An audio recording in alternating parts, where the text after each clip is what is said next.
I wanted to show my new power supply module cover. It has a nice hole in it for this power module that I got off of AliExpress for $1.50. It fits very nicely against the frame. It's meant to be bolted into that triangle member, and you can see there's 3 holes and space for captive nuts, just like the main frame is assembled. And to make the holes to mount this with, I made a little template.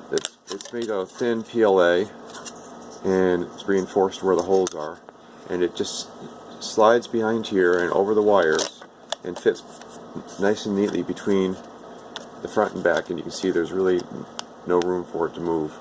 And then so when it's resting against the surface, the ground, or whatever, the tabletop, then you can use a drill and drill into these.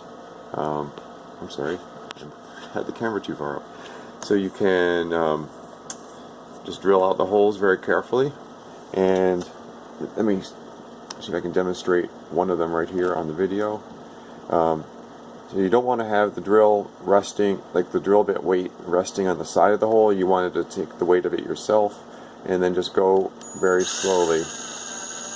Now ideally, I'm going to turn off the video because what I want to do is I want to hold the template in place so it doesn't move around while I'm drilling, and I'll come back and explain it.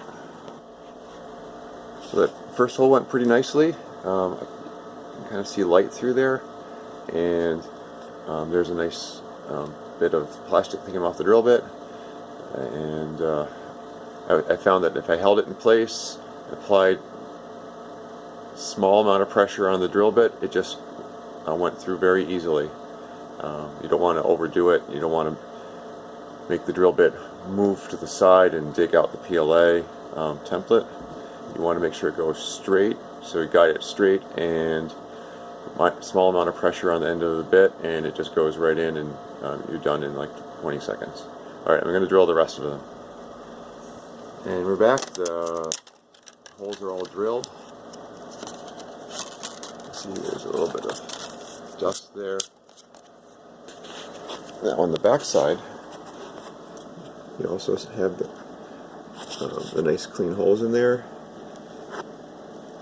and we're ready to go.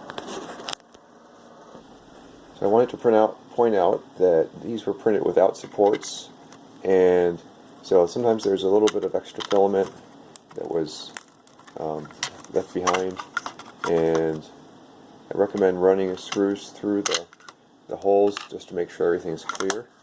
I printed it flat like this on the glass, and so the nuts actually fit nice and snug in these slots, and I recommend putting a screw through there, making sure everything lines up nicely before you do final assembly. Yeah, it's a little hard to do this one-handed. So you see how I have the bottom screw in there already, and what I'll do next is I'll just attach the power connections, and then I'll put this on the frame, and I'll show you the final product.